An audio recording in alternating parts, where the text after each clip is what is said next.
BJP सांसद योगी आदित्यनाथ के लिए गोरखपुर में कई साल से नारा लगता रहा है कि पूर्वांचल में रहना है तो योगी योगी कहना है। अपनी 16 साल की राजनीति में तीन बड़े दंगों के आरोपी योगी को बीजेपी ने उपचुनाव में प्रचार की कमान सौंपी और अपनी शोहरत के हिसाब से ही योगी ने हर कहीं हिंदुत्व का कार्ड खुल कर खेला।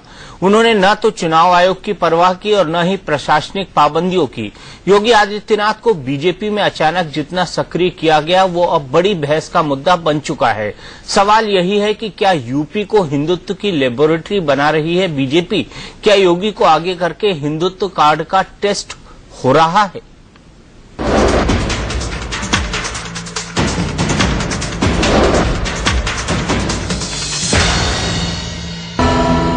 जय श्री राम, जय श्री राम।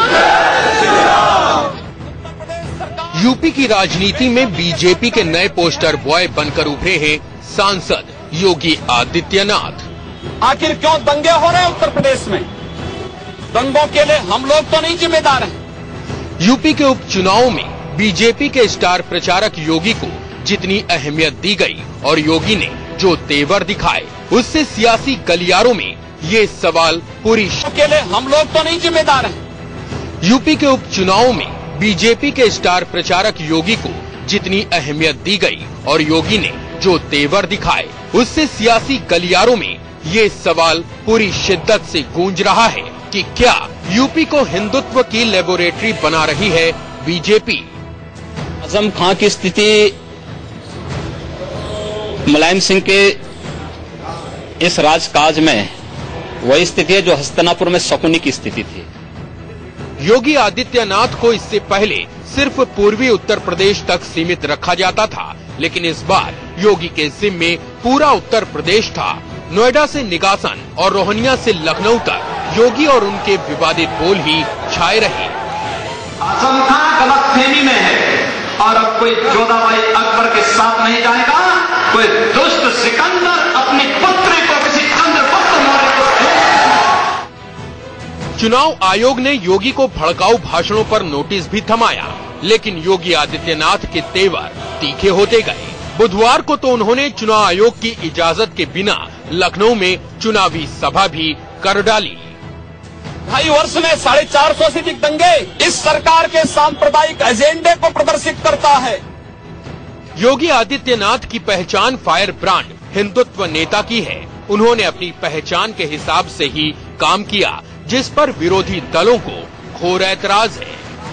मैं इलेक्शन कमीशन से बिल्कुल सहमत नहीं हूं।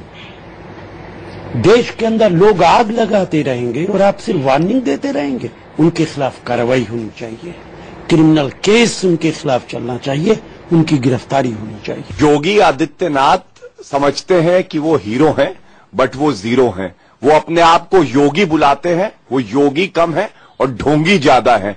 धार्मिक उन्माद के आधार पर लोगों का वोटों का ध्रुवीकरण कराने के लिए भारतीय जनता पार्टी और योगी आदित्यनाथ जिस तरह का पूरा उत्तर प्रदेश के अंदर जहर घोल रहे हैं, ये बड़ी चिंता का विषय है और इसलिए उनके खिलाफ और उनके सहयोगियों के खिलाफ सख्त मुकदमा चलाकर सख्त से सख्त कार्रवाई करनी चाहिए और उनको सजा दी जानी चाहिए।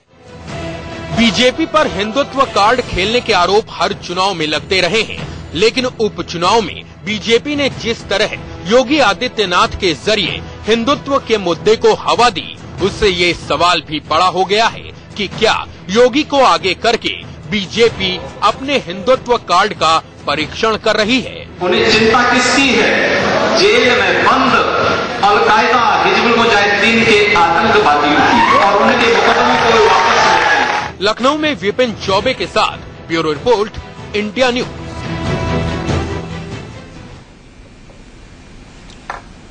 तो क्या उत्तर प्रदेश को हिंदुत्व की लेबोरेटरी बना रही है भारतीय जनता पार्टी योगी आदित्यनाथ को आगे करके? इसी सवाल पर होगी हमारी बड़ी बहस और हमारे साथ कई सारे खास मेहमान जुड़ गए हैं। हमारे साथ बीजेपी से जुड़ गई हैं आरती मेहरा जी, हमारे साथ थोड़ी ही देर में जुड़ेंगे लखनऊ से लाइव लक्ष्मीकांत वाजपेयी जी, जो कि उत्तर प्रदेश भारतीय जनता पार्टी के अध्यक्ष हैं। हमारे साथ कांग्रेस स्पोक्स पर्सन विवेक बंसल जुड़ेंगे। हमारे साथ समाजवादी पार्टी के वरिष्ठ नेता गौरव भाटिया जुड़ गए हैं।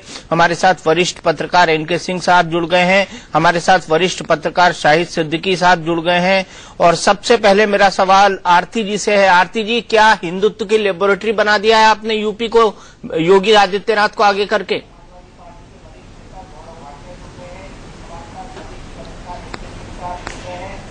योगी आदित्यनाथ अपने आप में एक बड़े नेता हैं। 1998, 1998, 1999, 2004, 2009 और 2014 लगातार वो गोरखपुर से जीतते हुए आए हैं। वो एक ऐसे बड़े नेता हैं जिन्होंने उत्तर प्रदेश में जो कन्वर्जन चल रहा था क्रिश्चियनिटी से, उनको वापस लेके आए। आरती जी, वो जीत कर तो आए हैं। मेरे हाथ में उनका एफिडेविट है, देखिए जिन्होंने क्रिश्चियन। आरती जी, उनका एफिडेविट मेरे हाथ में है और उनके ऊपर जो आरोप है वो सिर्फ और सिर्फ दंगे कराने के हैं। 3 बड़े दंगे उन्होंने गोरखपुर में कराए हैं। मायावती ने उनको जेल के अंदर डाल दिया था। ये देखिए उसके सबूत मेरे हाथ में इस वक्त। चुनाव आयोग को उन्होंने जो एफिडेविट दिया है वो।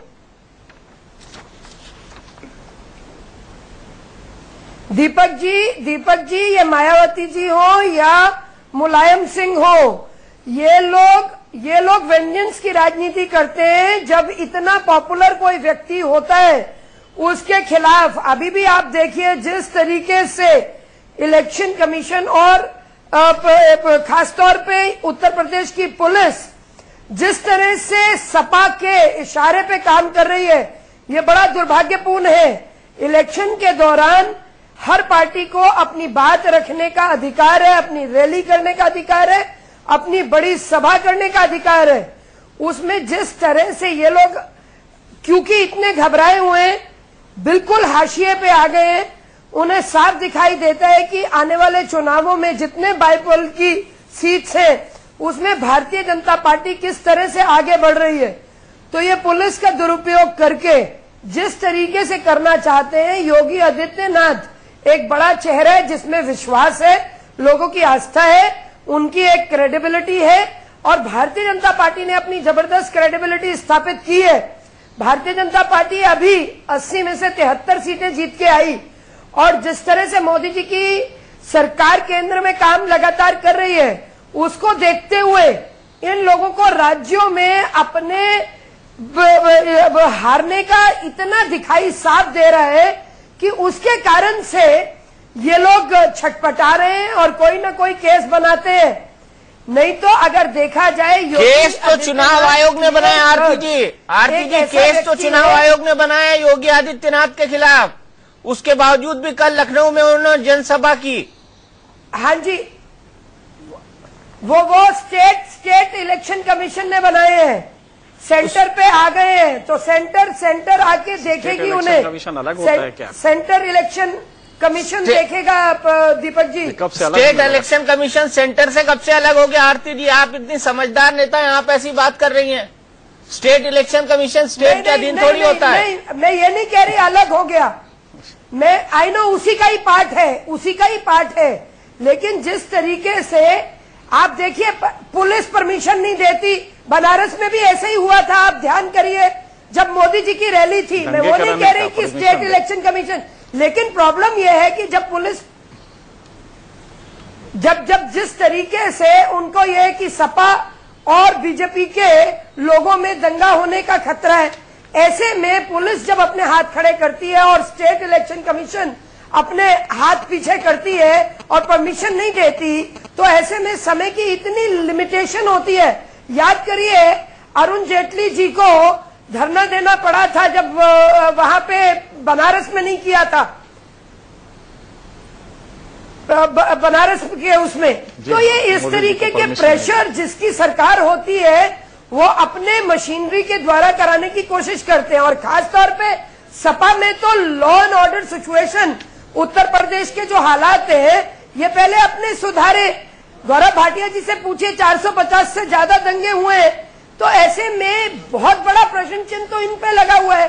और ये आज छटपटा रहे हैं क्योंकि इन्हें अपनी हार सामने नजर आ रही है। गौरव भाटिया, बड़ा सीधा सवाल है, क्या योगी आदित्यनाथ उत्तर प्रदेश को हिंदुत्व की लेबोरेटरी बना रहे हैं और आप उसको बनने दे रहे हैं? आरोप आप पर भी है। मेरी लाइट ठीक नहीं है। दीपक जी, सबसे पहले जब सांसद, जिससे उम्मीद की जाती है कि वो कानून बनाएगा, खुद कानून तोड़ने लगे, जब वो संवैधानिक संस्थाओं को चुनौती देने लगे, तब मैं समझता हूं कि ऐसे सांसद को संसद से निष्कासित कर देना चाहिए। और योगी आदित्यनाथ के अपने हलफनामे में उन्होंने 2014 में कहा है कि उनपे 2 मुकदमे पहले ही चल रहे थे, जिसमें उन्होंने भड़काऊ भाषण एवं दंगे कराए थे और उसके आज भी केस चल रहे हैं। आज इलेक्शन कमीशन ऑफ इंडिया ने अपने ऑर्डर में साफ कहा है कि योगी आदित्यनाथ ने कल जो बिना परमिशन के करा है वो, और उससे पहले जो नोएडा में उनका भाषण था, नोएडा के भाषण पे कहा है उन्होंने model code of conduct violate किया है, भड़काऊ भाषण दिया है और 2 समुदाय में लड़ाई कैसे हो ये काम उन्होंने किया। इसके लिए इलेक्शन कमीशन ऑफ इंडिया, जो एक संवैधानिक बॉडी है, उसने रेप्रिमांड किया है। दूसरा, इलेक्शन कमीशन ऑफ इंडिया ने आज कह दिया है कि उनके खिलाफ एफआईआर की जाए और 153A और 295 आईपीसी में। और आज ही उत्तर प्रदेश सरकार ने भी, प्रशासन ने भी एक एफआईआर उनके खिलाफ दिन में करी थी और इलेक्शन कमीशन को रिपोर्ट भेजी थी कि कल बिना उन्होंने परमिशन लिए और इस तरह से एक भाषण दिया जो भड़काऊ था। मैं ये कहना चाहता हूं कि भाजपा जो विकास के मुद्दे पे आई थी, आज विकास का मुद्दा कहां है? साक्षी महाराज कहते हैं कि जहां भी एक वर्ग समुदाय ज्यादा होता है, दंगे वहीं होते हैं। योगी आदित्यनाथ कहते हैं कि हम जो है शुद्धिकरण कराएंगे कुछ लड़कियों का जो दूसरे समुदाय की है, और चुप्पी साधे हुए हैं इस देश के प्रधानमंत्री। योगी आदित्यनाथ स्टार कैंपेनर बना दिए जाते हैं। क्या ये साफ नहीं दर्शाता कि भाजपा का सांप्रदायिकता बढ़ाने का ही मंशा है और उत्तर प्रदेश को वो लेबोरेटरी ही नहीं, वो अपने टेस्ट में सफल होना चाहते हैं, इसलिए ये व्याकुलता है। उत्तर प्रदेश सरकार ने, आपने कहा क्या कदम उठाए, मैं आपको बताना चाहूंगा कि कल परमिशन डिनाय कर दी गई थी। दूसरा, तुरंत इलेक्शन कमीशन को रिपोर्ट भेजी गई और एफआईआर आज ही कर दी गई थी। उसके अलावा मुरादाबाद में भी जब भाजपा के नेता दंगा करना चाहते थे तो उनको गिरफ्तार किया गया, मुकदमे किए गए। आज जो सबसे बड़ा प्रश्न है दीपक जी, वो ये है कि क्यों प्रधानमंत्री चुप्पी साधे हैं और वो देश की जनता को बताएं कि भाजपा विकास चाहती है या वो सांप्रदायिकता फैलाना चाहती है, जैसा कि वो उत्तर प्रदेश में कर रही है। और आप किसी भी पैनलिस्ट से पूछ लीजिएगा भाजपा के, इस प्रश्न का जवाब वो कभी भी नहीं देंगे कि लव जिहाद क्या वो एंडोर्स करते हैं, क्या शुद्धिकरण की बात को वो मानते हैं सही, हिंदू राष्ट्र जब कहा जाता है भारत को बना देंगे, क्या ये बीजेपी का एजेंडा है? तो इस पे सारे के सारे उनके प्रवक्ता चुप्पी साध लेते हैं या दूसरी पार्टी की तरफ उंगली उठाने लगते हैं। सबसे पहले उन्हें इस प्रश्न का जवाब देना होगा, और जो प्रश्न उसके बाद आपको हमसे करने हैं, मैं सारे प्रश्नों का उत्तर देने के लिए आपके बीच में हूं और मैं जरूर उस पे दूंगा, चाहे वो विकास हो उत्तर प्रदेश सरकार का, चाहे वो कार्रवाई हो, चाहे और भी कोई बात हो। लेकिन जब भाजपा के नेता उल्लंघन करते हैं तो उनको पहले अपने नेताओं के बारे में बात करनी चाहिए और बाद में किसी और राजनीतिक दल की बात करनी चाहिए। शाहिद सिद्दीकी साहब, आपको लगता है कि योगी आदित्यनाथ सांप्रदायिकता फैला रहे हैं उत्तर प्रदेश में? देखिए दीपक, योगी आदित्यनाथ को नई सांप्रदायिकता नहीं फैला रहे, वो पिछले 15-20 साल से ये काम कर रहे हैं। कितनी सरकारें आई हैं, समाजवादी पार्टी की कितनी बार सरकार आई है, कभी एक्शन नहीं लिया इन्होंने। मुझे लगता है कि ये दोनों एक दूसरे के पूरक हैं। योगी आदित्यनाथ जो कहते करते हैं उससे समाजवादी पार्टी को फायदा पहुंचता है, ध्रुवीकरण होता है, और समाजवादी पार्टी जो करती है उससे योगी आदित्यनाथ और भाजपा को फायदा होता है। जब जब उत्तर प्रदेश में भाजपा शक्तिशाली बनी है तो समाजवादी पार्टी शक्तिशाली बनी है, समाजवादी पार्टी शक्तिशाली बनी है तो उसका फायदा भाजपा को हुआ है। ये बड़ी दुर्भाग्यपूर्ण स्थिति है और उत्तर प्रदेश जो 1947 के बाद सबसे अव्वल दर्जे का राज्य होता था हर मैदान में, वो आज पिछड़ के सबसे पीछे चढ़ा गया है। आज उत्तर प्रदेश की हालत बिहार और उड़ीसा से बदतर हो रही है, आर्थिक स्थिति बहुत खराब है, लॉ एंड ऑर्डर की सिचुएशन खराब है, लेकिन इसकी परवाह ना भाजपा को है ना समाजवादी पार्टी को है। दोनों अपनी अपनी रोटियां सीखने पे लगे हुए हैं। मेरा तो कहना यह है कि योगी आदित्यनाथ जैसे लोगों को टोटली इग्नोर करना चाहिए, मीडिया को भी, सरकार को भी। ये जो कुछ बोलते हैं कहते हैं इसीलिए करते हैं कि इनका महत्व बने, इनकी तरफ लोग आकर्षित हो, वो आज गिरफ्तार हो जाएं तो वो हीरो बनना चाहेंगे। इन जैसे लोगों को जब तक इग्नोर नहीं किया जाएगा ये इसी तरह का खेल खेलते रहेंगे। जितना आप इन पे ध्यान देंगे उतनी ही ज्यादा तीव्र भाषा और जहर से भरी हुई भाषा ये बोलेंगे। लेकिन मैं भाजपा से भी कहना चाहता हूं कि भाजपा योगी आदित्यनाथ जैसे लोगों को आगे करके अपने पैर पे कुल्हाड़ी मार रही है। भारत जो है उसने ये वोट भाजपा को और मोदी जी को जो दिया है वो एक आर्थिक विकास के लिए दिया है, और आर्थिक विकास तब होगा जब एकता होगी, जब शांति होगी। अगर देश में शांति नहीं होगी, देश में टकराव होगा, देश में ये हालात होंगे तो कभी भी विकास नहीं हो सकता, और विकास नहीं होगा तो लोग उल्टा भाजपा को जिम्मेदार ठहराएंगे और भाजपा को उसकी कीमत चुकानी पड़ेगी। भाजपा को कीमत चुकानी पड़ेगी। एनके सिंह साहब, आपको लगता है कि बीजेपी ने एक बड़ा गैम्बल खेला है, एक बड़ा जुआ है योगी आदित्यनाथ को इस तरीके से उतारना? नहीं, इसमें कई तरह के जुए हैं, एक ही नहीं है। पहला तो ये है कि भारत में आप देखें जब से हिंदुत्व का चरम शुरू हुआ 1984 से राम मंदिर आंदोलन से, अगर आप ले रिकॉर्ड इलेक्टोरल स्टैटिस्टिक्स का, तो बहुत साफ बात है कि भारत में एग्रेसिव हिंदुत्व कभी भी एक्सेप्ट नहीं किया गया। इस देश में 80% हिंदू है, लेकिन बीजेपी को जो पीक वोट मिले आज तक के पूरे इतिहास में वो है 25.6% जो कि 1998 में मिले थे। इसका मतलब कि बाकी 65% हिंदुओं ने बीजेपी को रिजेक्ट किया, 55% ने। सीधी सी बात है कि जैसे ही आप एग्रेसिव हिंदुत्व पे जाएंगे तो आप 0.6% जो कि 1998 में मिले थे, इसका मतलब कि बाकी 65% हिंदुओं ने बीजेपी को रिजेक्ट किया, 55% ने। सीधी सी बात है कि जैसे ही आप एग्रेसिव हिंदुत्व पे जाएंगे तो आपको 13, 14, 15% वोट हार्डकोर हिंदुओं के मिलते हैं। लिबरल हिंदू आपको इमीडिएटली छोड़ देता है। तो ये एक काउंटर प्रोडक्टिव एक्सरसाइज है जो कि बीजेपी कर रही है। पहला तो ये है। दूसरा, हम पॉलिटिकल एनालिस्ट अभी तक ये मानते थे कि मोदी के इमेज की वजह से बीजेपी ने कास्ट बैरियर्स तोड़े हैं। अगर आप योगी आदित्यनाथ को लाते हैं और गलती से कहीं जीत जाते हैं तो ये लगेगा कि नहीं, ये तो ये वही पुराना फॉर्मेट है और हार्डकोर हिंदुत्व से ये जीत रहे हैं। तो सीधी सी बात है कि तब मोदी का जो पूरा विकास, डेवलपमेंट, गुड एडमिनिस्ट्रेशन का जो प्लान था वो मोदी का खत्म हो जाएगा। तो बीजेपी दूसरा जुआ जो खेल रही है, जो कि हारने की स्थिति में है, वो ये है कि मोदी का जो इमेज डेवलप हो रहा है वो कहीं बहुत ही ज्यादा काउंटर प्रोडक्टिव होगा और वो इमेज शटर कर जाएगा। तो लिहाजा बीजेपी के लिए न तो ये वोट देगा, हार्डकोर हिंदुत्व कभी भी वोट नहीं देता है। और अगर आदित्यनाथ ही आपके अलंबरदार हैं, आपके संकट मोचक हैं, तो हकीकत यह है कि आपको इसका मतलब आप अपने विकास पे विश्वास नहीं है। जिस तरह से आदित्यनाथ को लाया गया इस इलेक्शन में, हमें लगता है कि शायद मोदी को या बीजेपी के स्ट्रेटेजिस्ट को, खास करके बीजेपी प्रेसिडेंट को, अमित शाह को, यह भरोसा नहीं हो रहा है कि मोदी की इमेज क्या वाकई ट्रांसेंड करेगी और क्रॉस करेगी जो कास्ट बैरियर्स है।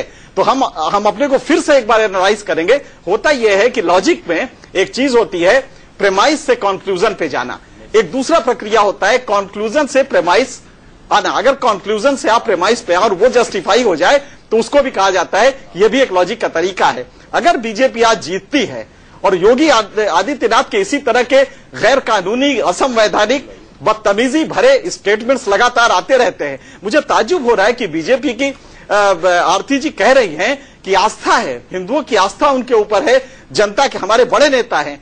अगर आपके बड़े नेता आदित्यनाथ हैं तो फिर ये मोदी क्या है? मुझे सीधी सी समझ में आ रहा है कि अगर आप प्रोजेक्ट करेंगे आदित्यनाथ को बड़ा नेता तो शायद आपके लिए बहुत नुकसानदेह होगा। सिंह जी, उत्तर प्रदेश के बड़े नेता है, वो देश के बड़े नेता आपने बड़े नेता कहा था, खैर उत्तर प्रदेश के भी हम मान लेते हैं। आपका मेंटल बैंक करप्सी अगर यहाँ तक पहुंच गया है कि आदित्यनाथ को आप बड़े नेता मानती हैं तो मुझे बीजेपी के बारे में कुछ कहने की जरूरत नहीं है। यूपीए की सरकार में भी जीते नहीं होते। धर्मनिरपेक्ष ताकतें का अर्थ ये नहीं है कि हिंदुत्व के या बहुसंख्यक वर्ग के साथ आप संकट पैदा करें। लक्ष्मीकांत वाजपेयी जी, मैं एक बयान उनका पढ़ के सुनाता हूं। उनका एक बयान है जिससे इलेक्शन कमीशन ने उनको नोटिस दिया है, और बयान कहता है, राम भारत की आस्था है, भारतीय राष्ट्रीयता के प्रतीक है। आप सबसे मैं कहना चाहूंगा कि राम की परंपरा में जो लोग विश्वास करते हैं, राम राज्य की स्थापना करना चाहते हैं, उत्तर प्रदेश में भी आपसे अनुरोध है कि 13 तारीख को पड़ने वाला एक एक वोट भाजपा के पक्ष में जाना चाहिए। तो आप तो भगवान के नाम पे वोट मांग रहे हैं, ये तो मॉडल कोड ऑफ कंडक्ट का वायलेशन है। विकास कहाँ गया, मोदी जी का विकास? एक सेकंड, इस देश को से राम को अलग नहीं कर सकते, राम से भारत को अलग नहीं कर सकते। भारत के संविधान में राम नहीं है। दूसरी बात मैं कहना चाहता हूं, चुनाव आयोग का विषय था, चुनाव आयोग ने एक नोटिस दिया, उसका उत्तर चला गया, चुनाव आयोग का फैसला आ गया, और फैसले के बाद भारतीय जनता पार्टी भारत निर्वाचन आयोग का सम्मान करती है, उसके निर्णय का भी सम्मान करती है। इसलिए तो फिर कल जनसभा क्यों की? कल जनसभा क्यों की आपने? जनसभा हमने क्यों की? अगर दीपक जी मुझे 2 मिनट का समय दीजिए, मैं साबित करूंगा कि हम गलत नहीं थे। बोलिए। जिला प्रशासन लखनऊ को भारतीय जनता पार्टी ने एक प्रार्थना पत्र दिया कि हम रैली करना चाहते हैं। 7 तारीख को हमें उसकी अनुमति दे दी गई। फिर सिंगल खिड़की सिस्टम है आयोग का, उस पर फिर समाजवादी पार्टी का प्रार्थना पत्र आता है। क्यों उस प्रार्थना पत्र को जिला निर्वाचन अधिकारी ने कंसीडर किया? अगर भारतीय जनता पार्टी का प्रार्थना पत्र बाद में आता तो रिजेक्ट होना चाहिए था। आचार संहिता ये कहती है, मॉडल कोड ऑफ कंडक्ट ये कहता है, और अगर सपा का बाद में आया तो वो रिजेक्ट होना चाहिए था। जिला निर्वाचन अधिकारी ने सपा को भी अनुमति दे दी। झगड़ा तो खुद पैदा किया है, भारत आचार संहिता का खुद उल्लंघन किया, और फिर उसका आधार बनाकर दोनों की परमिशन निरस्त कर दी। न्याय ये कहता है, आचार संहिता ये कहती है कि बाद वाले की परमिशन निरस्त होनी चाहिए थी और पहले वाले के को सभा करने की अनुमति मिलनी चाहिए थी। हमने कहा आचार संहिता का उल्लंघन किया है, और फिर हमने अनुमति प्राप्त प्रचार वाहन से, नहीं जवाब तो दे लेना, लेकिन लखनऊ का जिला प्रशासन खुद आचार संहिता का उल्लंघन करे और दोषी हमें, मतलब जबरा मारे और रोने न दे। उल्लंघन किया तो आपको भी लाइसेंस मिलता है उल्लंघन करने का? हमने कुछ नहीं किया, हमने अपने अनुमति प्राप्त प्रचार वाहन से अपने प्रत्याशी के पक्ष में प्रचार किया। शब्दों का हेरफेर आप अनुमति प्राप्त प्रचार वाहन से मानिए। ना कोई मंच लगा, ना कोई पोडियम लगा, ना कोई बैनर लगा, ना कोई दरी बिछी, ना कोई कुर्सी बिछी। सभा कहां से हो गई? गौरव भाटिया, और इनका कहना है सभा हुई नहीं वहां पर। आती 1 मिनट, गौरव भाटिया से जवाब ले लूं। चाहिए था, अरेस्ट क्यों नहीं किया? नहीं, गौरव भाटिया जी जवाब देने से पहले जिला अधिकारी का ये कृत्य आचार संहिता के अनुरूप था क्या, इस पर पहले बता दें। बताइए गौरव जी। निर्वाचन अधिकारी गलती कर रहा तो हम उसकी शिकार हो जाएंगे।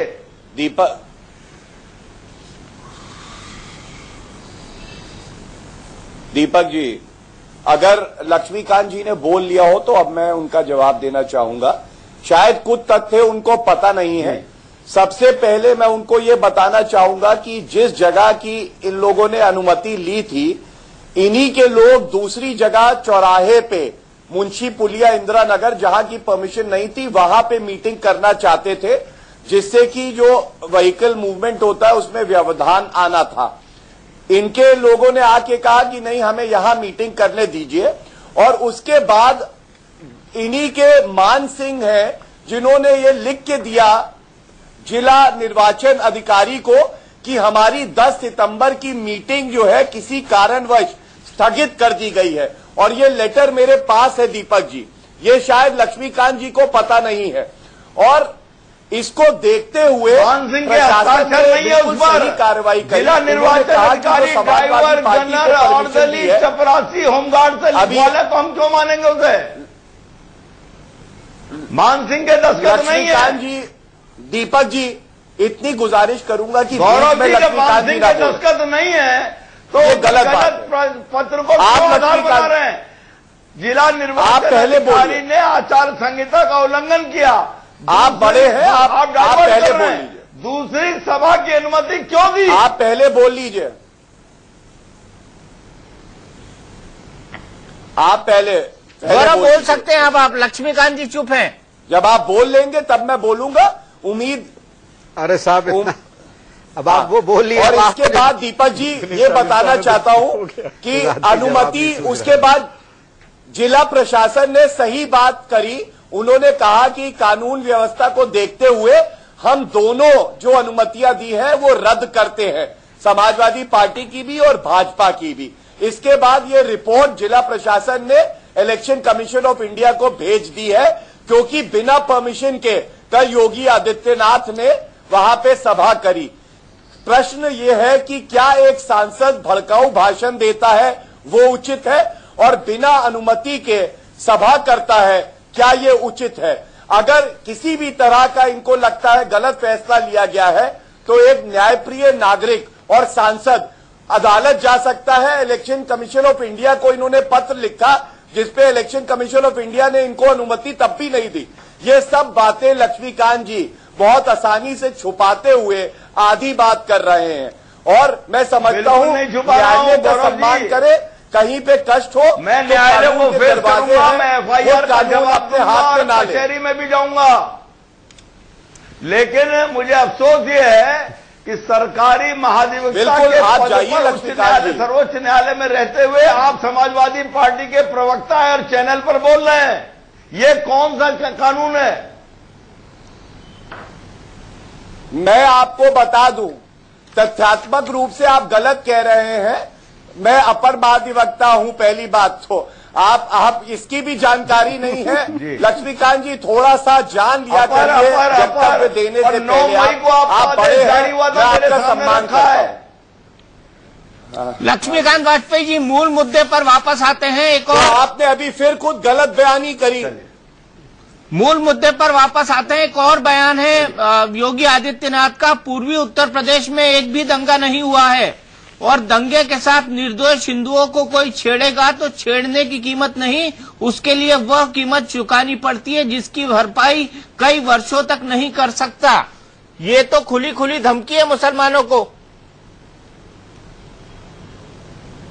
दंगाइयों को, मुसलमानों को नहीं। हिंदू मुसलमान की बात कर रहे हैं वो। नहीं, तो दंगाइयों को कोर्ट फैसला करता है, आप करते हैं? नहीं, खिलाड़ी भी ये है, रेफरी भी ये है। तो फिर आप क्यों ट्रायल कर रहे हो? हमने अगर आचार संहिता का उल्लंघन किया, हमारे विरुद्ध एफआईआर हो गई, कोर्ट फैसला करेगा, फिर आप क्यों ट्रायल कर रहे हैं? यहाँ पर क्यों सर्टिफिकेट दे रहे हैं आप? यहाँ पर हमारा फैसला कोर्ट करेगा, भारत निर्वाचन आयोग करेगा, हम सिर झुकाकर स्वीकार करेंगे। नहीं, तो ऐसे बयान देने का लॉजिक क्या हुआ, ये बता दीजिए। मेरा ये कहना है उसके संबंध में आयोग ने पूछा, आयोग को जवाब दिया, आयोग ने निर्णय दे दिया, आयोग का निर्णय सर माथे पर। शाहिद सिद्दीकी जी बताइए, इस तरह के बयान देने का तात्पर्य क्या हुआ, लॉजिक क्या हुआ? मैं आ रहा हूं आरती जी आपके पास। देखिए, इससे भी ज्यादा खतरनाक बयान देते रहे हैं योगी आदित्यनाथ जी, और उनका पूरा खेल रहा है कि किसी तरीके से झगड़ा हो, ध्रुवीकरण हो। पश्चिमी उत्तर प्रदेश में भी कभी दंगा नहीं हुआ था। मुजफ्फरनगर में सन 47 में भी दंगा नहीं हुआ। जब बाबरी मस्जिद का पूरा वो हुआ उस वक्त भी कोई मुजफ्फरनगर में दंगा नहीं हुआ। सहारनपुर में कभी दंगा नहीं हुआ। दंगे आज हो रहे हैं तो उसके कारण है, और यहां पर ध्रुवीकरण कराकर राजनीति की जा रही है। और ये जो पूरा खेल है, इसमें योगी आदित्यनाथ हैं, भाजपा के लोग हैं, समाजवादी के लोग हैं, सभी लोग शामिल हैं। और इसके खिलाफ यूपी के लोगों को खड़ा होना पड़ेगा, क्योंकि यूपी की बर्बादी की वजह यही ध्रुवीकरण है। यूपी इसलिए बर्बाद नहीं हुआ कि यूपी के लोगों में कोई कमी है, यूपी इसलिए बर्बाद है कि वहां पर धर्म और जात पात की राजनीति जो है इतनी छा गई है कि वहां पर विकास की राजनीति नहीं हो पा रही है। योगी आदित्यनाथ है यूपी के दुश्मन है, यूपी के हिंदुओं के दुश्मन है। और मैं कहना चाहता हूँ, मुझे बोलने दीजिए भाई, मुझे बोलने दीजिए, मैं बड़ी बात आपकी बात, सहारनपुर दंगेकारों मैं आपकी बात सुन रहा था।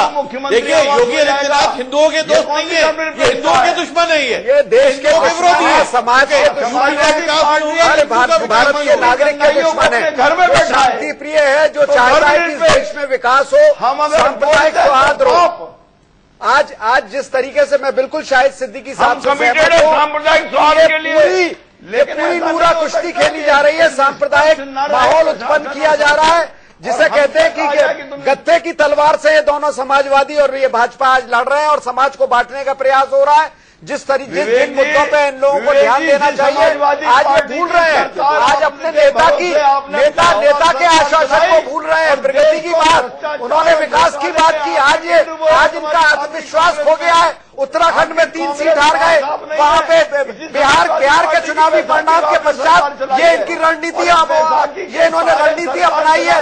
इन्हें विश्वास नहीं है कि हम ये सीट जब ये विकास के नाम पे जीतेंगे या माननीय मोदी जी के नाम पे जीतेंगे। तो इस तरीके का माहौल उत्पन्न किया जा रहा है और उस पर कहा जा रहा है कि साहब ये सब जो धार्मिक भावनाएं उत्पन्न की जा रही हैं, आज हम लोगों को आज माननीय वाजपेयी जी, आपसे मैं अनुरोध करना चाहूंगा कि आज इस देश के सांप्रदायिक, इस प्रदेश के उत्तर प्रदेश का बहुत सत्यानाश हो गया है। इसी सांप्रदायिक राजनीति ने इसको आपने बुरी बनाया है। आपने सांप्रदायिक राजनीति की आपने 1990 के दशक से आप देखिए जिस तरीके से यहाँ के यूपी की बदहाली हुई है। आप लोगों ने इस धर्म के नाम पे आपने समाज को बांटा है और आज भी आप लोग संतुष्ट नहीं हो रहे हैं। पता नहीं इस देश प्रदेश का आप लोग करना चाहते हैं। बोले तो बोले, चलनी बोले मैं बात, अरे जल्दी ये शब्दावली जरा ठीक से इस्तेमाल कीजिए। मानिए आप प्रदेश के अध्यक्ष हैं, मुहावरा और छलनी और ये सब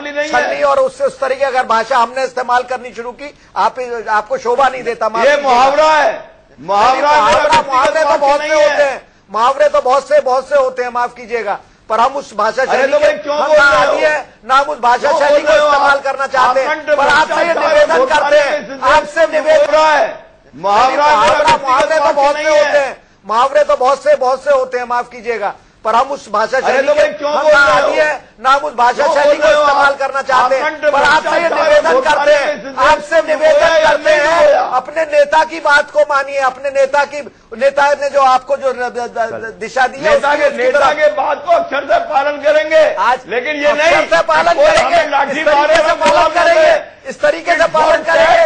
नेता ने कहा सबको साथ लेकर चलने की बात, नेता ने कहा कि हम धर्म की राजनीति नहीं करेंगे, हम विकास के नीचे के पायदान पे हर आदमी तक विकास की पहुंचना चाहिए। आज ही आपके नेता ने कहा वहां की राहत सामग्री के वहां पे जो बांटने के सिलसिले में कश्मीर में, और आप इस तरीके की अगर भावनाएं उत्पन्न करेंगे तो कहां से जो नीचे के पायदान के आदमी तक लाभ पहुंचेगा, चाहे वो किसी धर्म का हो, किसी जाति का हो। और मैं फिर से इस बात को कहता हूं कि शाहिद सिद्दीकी जी की बात का मैं समर्थन करता हूं, उनकी बात से पूरी तरीके से मुत्तफिक हूं।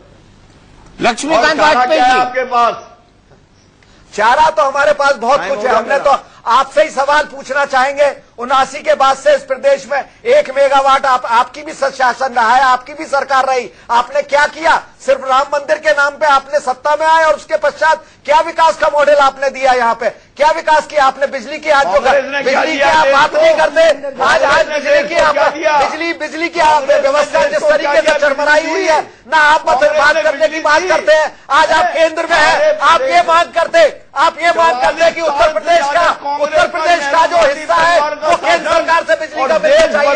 आज आप ये बात कर रहे तो बात कुछ बनती। आप ये कहते कि हम अपने आप बात करते हैं इस देश को और इसको तबाह करने की बात करते हैं आप। हेलो, लक्ष्मीकांत वाजपेयी जी, एक और सवाल है मेरा, और सवाल ये है कि योगी आदित्यनाथ का एक और बयान है, चैनल पर हूं मैं, एक और बयान है योगी आदित्यनाथ का। मेरा समय हो गया, समय तो हो गया, 5 मिनट और दे दीजिए वाजपेयी जी। आपका हो गया समय हो गया आपका। अच्छा आरती मेहरा जी, ये सवाल आपसे है।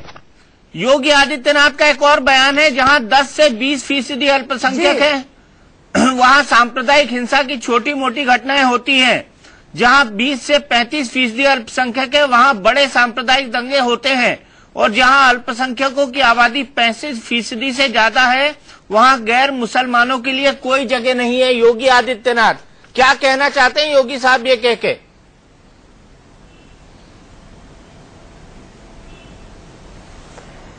देखिए, परिवार की राजनीति तो मुलायम सिंह यादव करते हैं, और मुलायम सिंह यादव ने पूरी मैंने आपसे सवाल कुछ अलग पूछा है और डिसाइसिव पॉलिटिक्स इन चुनावों में की है।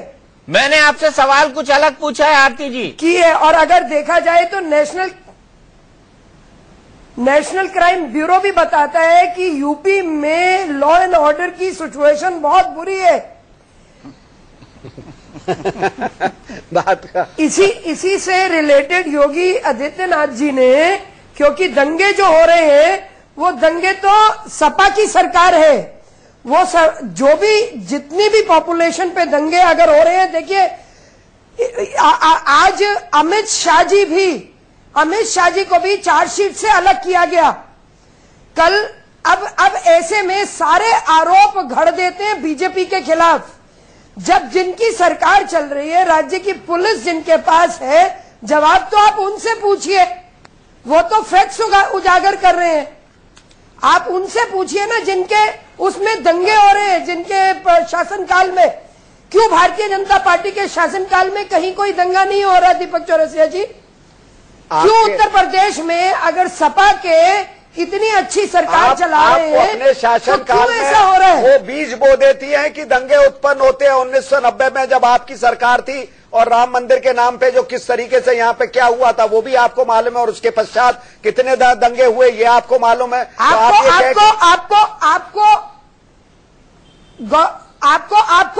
कांग्रेस के प्रवक्ता हैं, मैं आपको बताना चाहूंगी कि इंदिरा गांधी जी के समय में शुरू से उत्तर प्रदेश हर साल दंगों से दहकता रहा, चाहे मुरादाबाद हो, चाहे मेरठ हो, चाहे मुजफ्फरनगर हो, चाहे अलीगढ़ हो।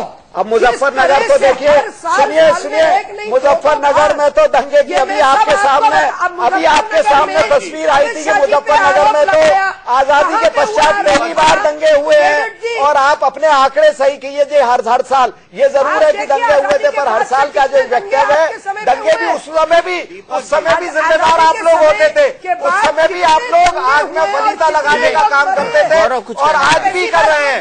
और मैं ये कहना चाहूंगा कि ये जनता बहुत जल्दी ये चीजें देख रही है। आप अपने नेता के एजेंडा को आप डाइल्यूट कर रहे हैं। आप इस तरीके से भड़काऊ शैली से, आप इस तरीके से सांप्रदायिक गौरव के पास चलते हैं। आरती जी, आप बिल्कुल उत्तर प्रदेश की धरती से उखड़ चुके हैं। देखिए उखड़ तो आप भी चुके थे, ऐसा कोई बात नहीं है। राजनीति में उखड़ना और फिर से उत्पन्न हो जाना कोई बड़ी बात नहीं है। आपके भी 1984 में 4 MP। मैं 1 मिनट गौरव आपके पास आ रहा हूँ। आरती जी 1 मिनट, विवेक भाई 1 मिनट। गौरव, बड़ा सवाल यहाँ पर यह है कि इतने भड़काऊ भाषण के बाद इतनी सॉफ्ट कार्रवाई योगी आदित्यनाथ पर क्यों होती है?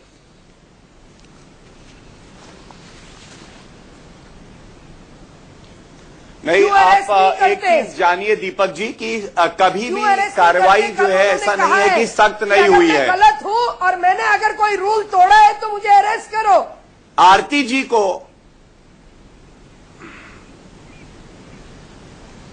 जी जब अपनी बात कह चुकी हो तो मैं उनका जवाब देना चाहूंगा। जो मुकदमे मुजफ्फरनगर पे जो आरोपी है, संगीत सोम, संजीव बलिया, सुरेश रैना, वो बहुत ही संगीन धाराओं में लगाए गए हैं और आरोप पत्र दाखिल हो चुके हैं। जहां तक इन्होंने कानून व्यवस्था की बात करी दीपक जी, मैं सिर्फ इतना ही कहना चाहूंगा कि नेशनल क्राइम रिकॉर्ड ब्यूरो का जिक्र योगी आदित्यनाथ और ये करते हैं। शायद इनको जानकारी नहीं है कि इसी संस्था की रिपोर्ट में जब भाजपा की सरकार उत्तर प्रदेश में थी तो अभी जो मर्डर हुए हैं उसके 1.5 गुना ज्यादा 6,500 से ऊपर मर्डर भाजपा की सरकार में 6 साल तक हुए। जहां तक रेप की बात है, जो भाजपा शासित प्रदेश है, मध्य प्रदेश में अकेले पिछले साल 2013 में 4335 रेप हुए। महाराष्ट्र और उसके अलावा छत्तीसगढ़ में, राजस्थान में 3285। ये उत्तर प्रदेश है, जबकि जनसंख्या में 1/3 है, तब भी रेप की जो घटनाएं हैं वो मध्य प्रदेश और राजस्थान में ज्यादा हो रही है। जहां तक दंगों की बात करते हैं तो पार्लियामेंट की रिपोर्ट इनको बताता हूं मैं। आप 2013 की national crime record bureau data देखिए। 4335 रेप मध्य प्रदेश में 2013 में हुए हैं, जो पूरे देश में सबसे ज्यादा है। आरती जी, आपको जानकारी नहीं है, इसलिए मैं इस पे विवाद में नहीं पड़ना चाहूंगा।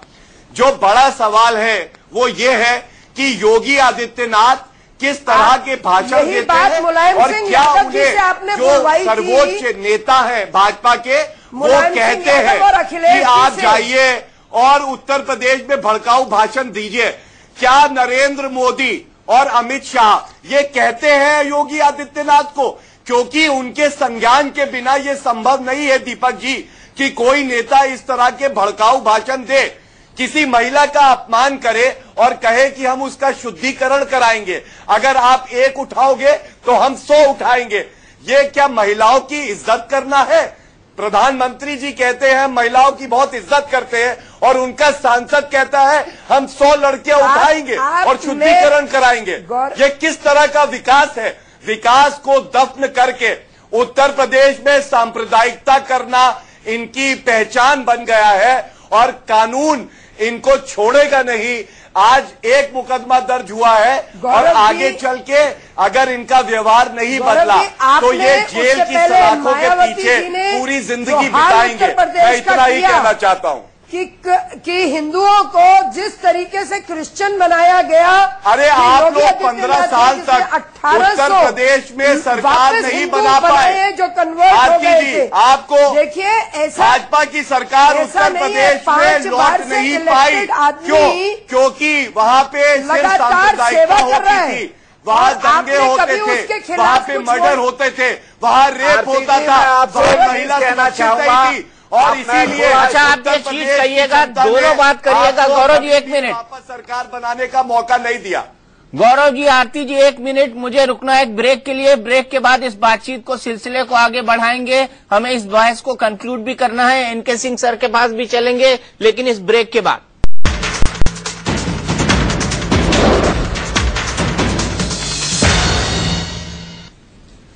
तो योगी को आगे करके क्या हिंदुत्व का टेस्ट हो रहा है, इसी सवाल पर हो रही है बड़ी बहस, क्योंकि उत्तर प्रदेश में हो रहे हैं क्रूशियल उपचुनाव और हमारे साथ पैनल में कई सारे खास मेहमान जुड़े हुए हैं। सीधे चलते हैं आरती मेहरा के पास।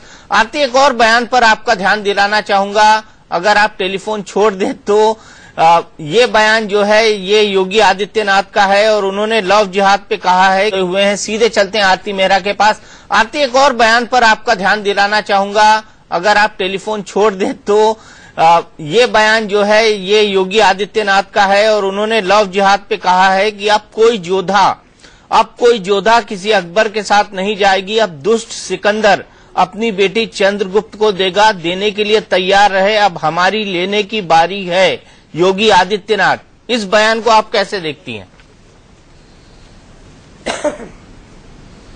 दीपक जी, देखिए, ऐसा है, उत्तर प्रदेश में लगातार लॉ एंड ऑर्डर और एक जो विशेष जातियों के लिए, विशेष वर्ग के लिए काम करती रही सरकारें, तो जो सोशल टेंशन्स बनी हुई थी उस पे अगर उन्होंने ध्यान, अदरवाइज अगर आप देखें तो योगी आदित्यनाथ बहुत पॉपुलर नेता है। 2-2 लाख से वो हर बार उनका मार्जिन बढ़ जाता है और वो न सिर्फ पार्लियामेंट के अच्छे एजेंडा इश्यूज उठाते हैं, उसके साथ साथ अगर आप देखें कि वो डेवलपमेंट के भी सारे इशू, उनका तो प्रश्न उल्टा इनसे है कि आप इंक्लूसिव पॉलिटिक्स नहीं करते, आप धर्म। अरे वो लव जिहाद योद्धा अकबर की बात कर रहे हैं यहाँ पर आरती जी। जिस तरह से आप देखिए इंक्लूसिव पॉलिटिक्स, वहाँ की आप उठा के देखिए, वो जीतना अपनी जगह, वो तो लव जिहाद की बात कर रहे हैं। पॉलिटिक्स की जो आप गोरखपुर की बात कर रहे हैं, आप वहां से आप लोगों से पूछिए जो अल्पसंख्यक समाज के लोग हैं कि इंक्लूसिव पॉलिटिक्स है क्या है। जीतना चुनाव दूसरी चीज है, नेता बनना दूसरी चीज है। माफ कीजिएगा, सर्वमान्यता होना। आप एक वर्ग के नेता बन जाए और चुनाव जीत जाए तो क्षमा कीजिएगा, आपकी वो ना तो लोकप्रियता दर्शाती है ना सर्वमान्यता दर्शाती है। अच्छा गौरव, कंक्लूडिंग रिमार्क आपके। मेरे पास सिर्फ 1 मिनट है। दीपक जी ब्लेटेंटली मैं इतना ही कहूंगा दीपक जी, सिर्फ अगर एक सांसद जो है आरती जी से कहिए 2 मिनट सुनने की भी कष्ट करें। गौरव जी बिल्कुल लखनऊ तहजीब में सबसे ज्यादा जरूरी यह है कि एक सांसद जो कानून बनाता है उसको कानून तोड़ना शोभा नहीं देता है। और योगी आदित्यनाथ हो, चाहे संजीव बलिया हो, चाहे संगीत सोम हो, ये लोग संविधान को हाशिए पे रखे हुए हैं सिर्फ अपनी सांप्रदायिक राजनीति चमकाने के लिए।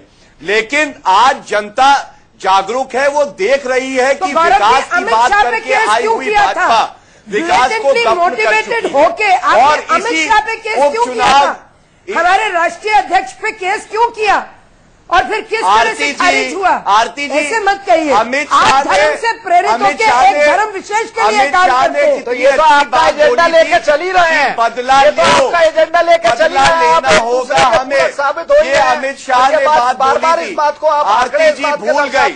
उत्तर प्रदेश के शासन आरती जी, अच्छा मुझे आप दोनों को यही रोकना होगा। मैं कंक्लूडिंग रिमार्क एनके सिंह साहब से लूंगा। सर, अगर उत्तर प्रदेश में बीजेपी उपचुनाव जीत जाती है तो क्या ये रिटोरिक आगे बढ़ेगा, और अगर हार जाती है तो क्या ये थमेगा?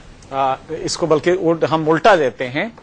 जब नरेंद्र मोदी जी इलेक्शन सीन में आए तो हम लोगों को लगा कि पॉलिटिकल डिस्कोर्स का लेक्सिकन बदलेगा, इसके संवाद बदलेंगे, और कुछ हद तक बदला भी। डेवलपमेंट को IMR, MMR, per capita income वगैरह वगैरह काफी हद तक आए। ये लिटरेसी रेट आया। लेकिन अचानक लगता है कि फिर वही उसी जगह पे बीजेपी आ गई है। और आदित्यनाथ को लाने का सीधा मतलब था कि इनके अपने डेवलपमेंट के प्लान पे भरोसा नहीं है, वरना आदित्य लाने को वो आरती जी अपना जो भी डिफेंस ले रही है वो लेती रहे। लेकिन फैक्ट ये है कि आज तक यूपी ऐसा देश है जिसपे कि हर पैरामीटर ह्यूमन डेवलपमेंट इंडेक्स का नीचे है। और इसको लेके अगर इलेक्शन में जाते तो कम से कम अखिलेश यादव जवाब देते, गौरव भाटिया जवाब देते। लेकिन इसकी जगह आपने NCRB क्राइम रिकॉर्ड आप देखिए, उसको लेके आप आइए। लेकिन आप किस बात पे रहे? जोधा और अकबर दूसरा नहीं होगा, अब उल्टा होगा। जय श्री राम आप लेके आ रहे हैं। तो सीधा मतलब है कि आप फिर से मुझे अफसोस नरेंद्र मोदी को लेके होगा कि नरेंद्र मोदी का जो फंडामेंटल प्लान था वो कहीं इरोड हो रहा है, और ये बीजेपी के छोटेपन से हो रहा है। मेरे ख्याल से इससे निकलना बीजेपी के लिए जरूरी है। अगर जीत गए तो आप देश हार जाएंगे। आप यूपी तो जीत जाएंगे, बाई इलेक्शन जीत जाएंगे, लेकिन देश हार जाएंगे, क्योंकि उसके बाद ये मान लिया जाएगा कि मोदी का डेवलपमेंट प्लान काम नहीं कर रहा है, ये राम जन्मभूमि ही काम करेगा। और ये आपको बता दें हम कि राम जन्मभूमि टेस्ट किया जा चुका है। 16% टोटल वोट है जो मिलते हैं। अगर आपको लिबरल बनना है, लिबरल बनेंगे तभी आपको 25% से ज्यादा वोट मिलेंगे। आपके पीक वोट 25.6% रहे, उससे ऊपर आप कभी नहीं गए, जबकि कांग्रेस 28% से नीचे नहीं आई इस इलेक्शन को छोड़ के। तो आपको सतर्क रहना पड़ेगा कि उपचुनाव तो आप जीत जाएंगे लेकिन देश हार जाएंगे। चलिए, इसी बात पर हम बड़ी बहस को यहीं खत्म करते हैं। बड़ी बहस में आज इतना ही। इंडिया न्यूज पर खबरों का सिलसिला लगातार जारी है।